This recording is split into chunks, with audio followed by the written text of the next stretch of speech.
السلام الله عليكم ورحمة الله تعالى وبركاته داوديال halkan waa Rajo TV kuna soo dhawaada barnaamijka tusaha caafimaadka oo toddobaadkiiba maanta oo kala aad ka daawataan Rajo TV xaruntiisa magaalada Muqdisho barnaamijka waxaa soo saartay isla markaana idin la socodsiinaysa anigoo ah Bahja Cabdullaahi Salaad toddobaadkan uu ka duwan yahay toddobaadyadii hore barnaamijka tusaha caafimaadka toddobaadkan waa barnaamij aad u xiiso badan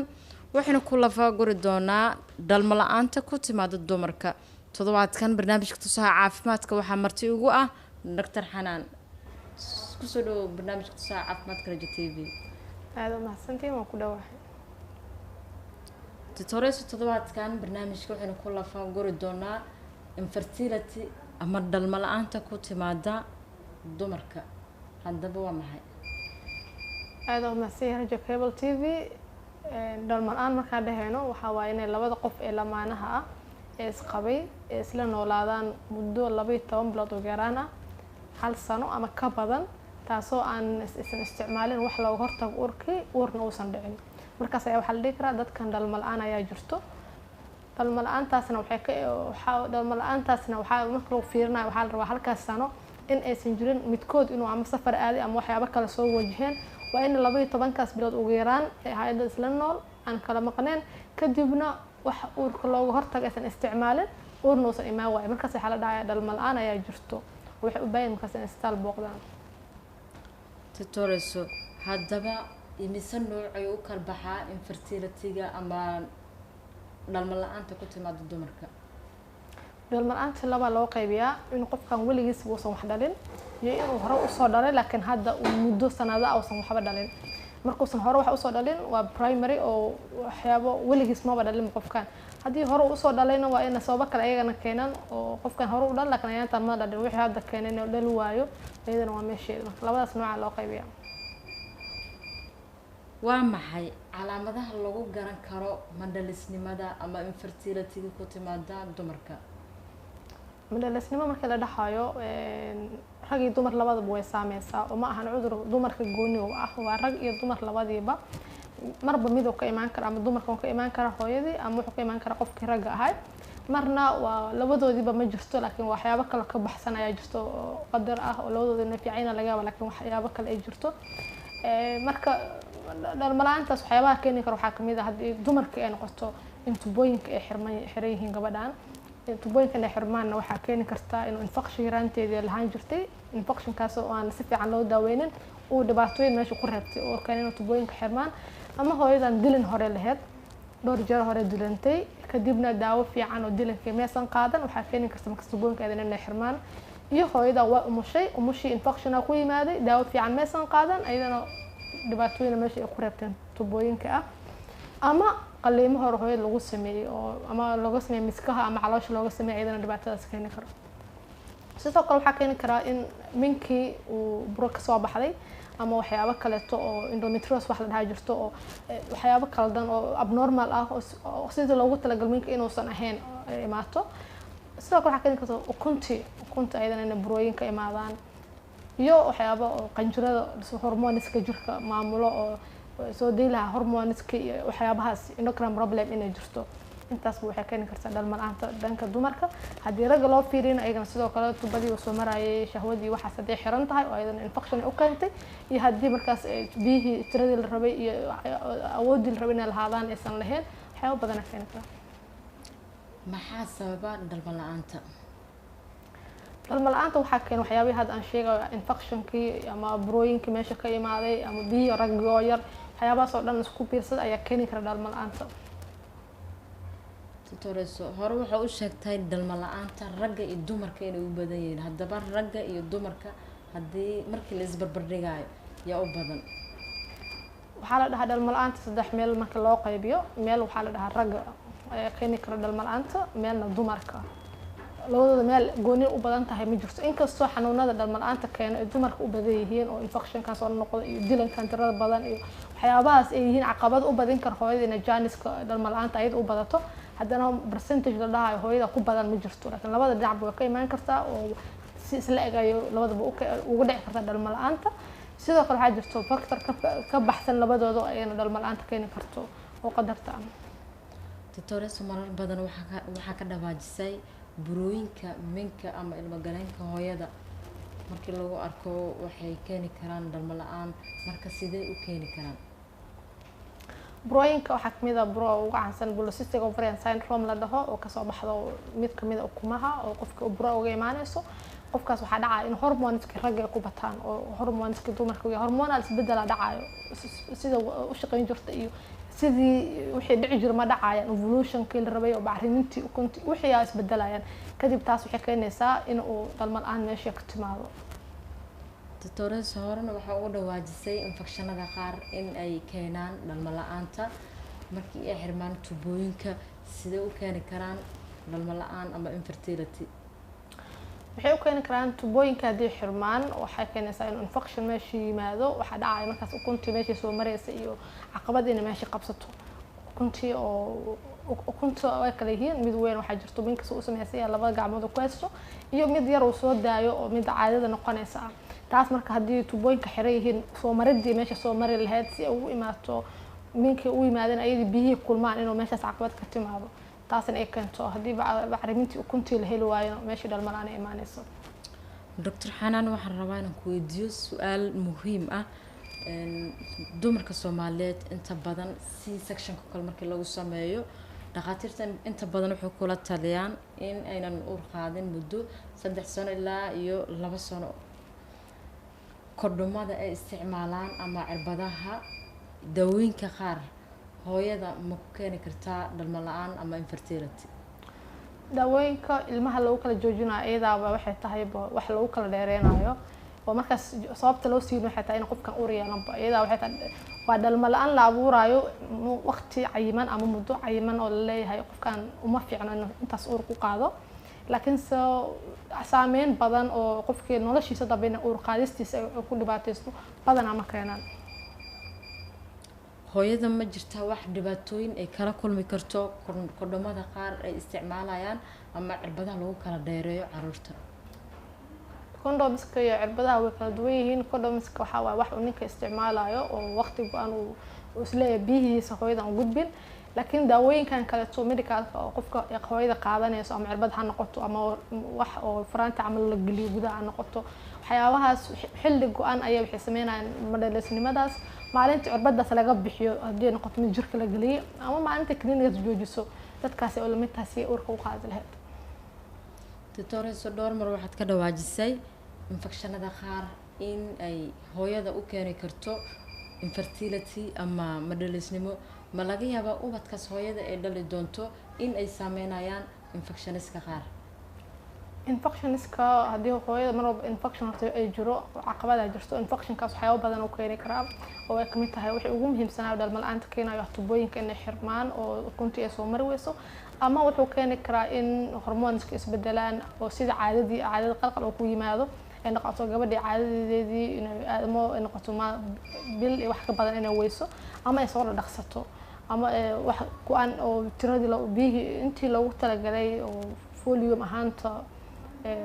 intii loogu talagalay aysan ka badnaato ama ka yaraato intaba waxay keeni kartaa calaamad waxay u tahay dhalmo la-aanta ah infectionka wax uuna keenay waayo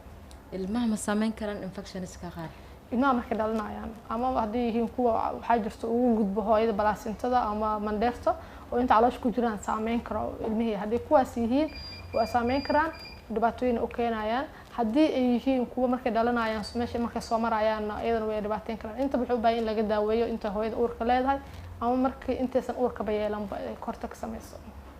doctores yaa khatar ugu jira infertility ama dhalmo la-aanta ku dhacda dumarka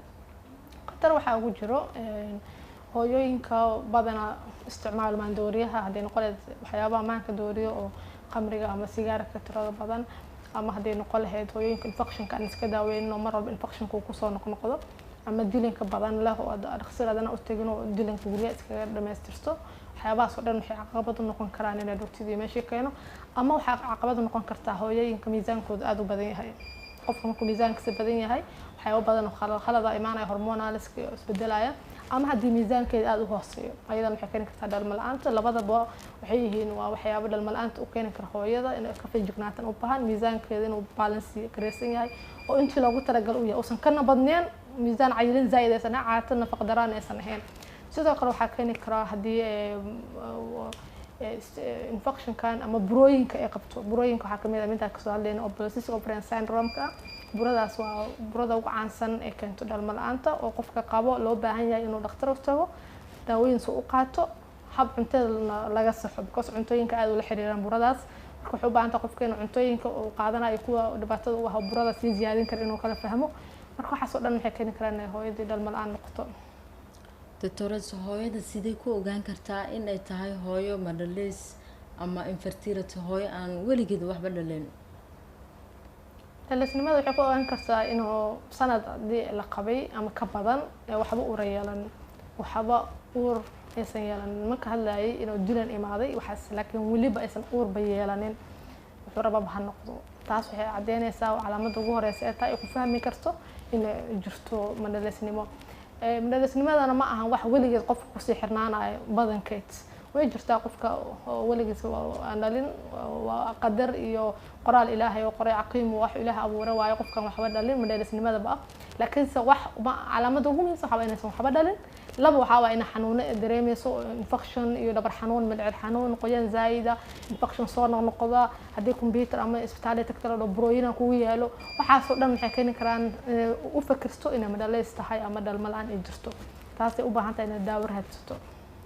doctores sidee looga hortagi karaa xanuunka infertility ama dhalmo la'aanta ku dhacda dumarka Soomaaliyeed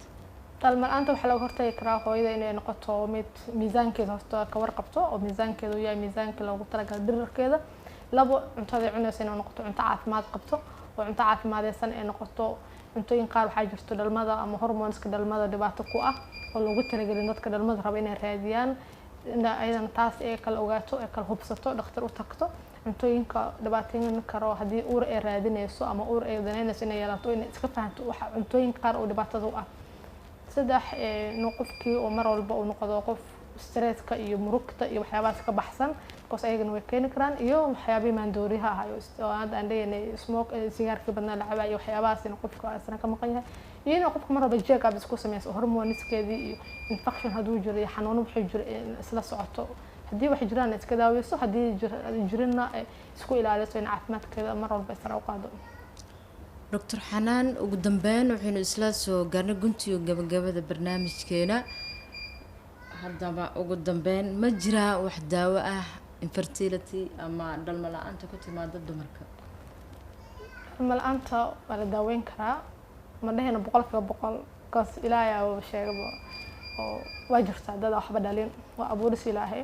laakiin qofkii dadaal intuu ilaahay u qoray qofkii dadaalo uu helaa because dad badan aan istaalada imaadaan markaas waxa laga yaabaa caqabadan dhalmo la'aanta u keentay inay tahay infection ama tubooyinka xiran u baahan in laga nadiifiyo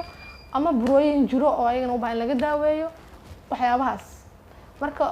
badankeedu waa la daaweeyaa laakiin way jirtaa percentage yar oo aan daawo lahayn laakiin mostly ama badanaa waa wax laga daaweysmi karo oo fudud weliba wixii kana la daaweynaa hadduu infection ka la daaweynaa haddii burooyinka buradii laga bixin haddii stress iyo waxyaabahaas iyo daaweyn isticmaali jirto wax kan wixii meesha laga saaraya marka way fudud tahay waxaana ugu muhiimsan qofka inuu barto cuntada cunaayo miisaankiisana muhiim waa doctoreso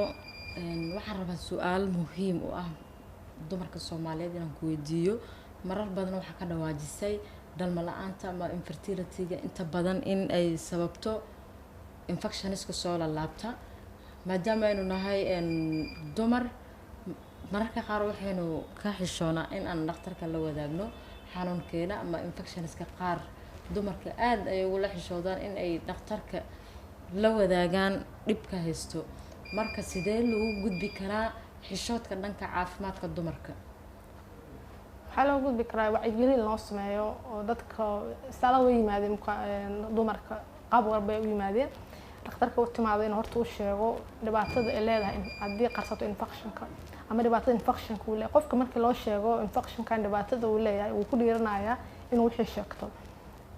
si oo dhowtadii daawo because qatarteeda loo sheegay qofka toosan qatarteeda ba ogeyn uusan ogeyn infection dhalmo la'aan keeni karo inuu dhibaatooyin badan ilmaheeda ayada saameyn karo inuu ilmaha uu ku jiro oo dhowtadii u keeni karo xaalado cunuga markuu dhasho noloshiisa dambe saameynayo waxaasna haddii qofku u fahmo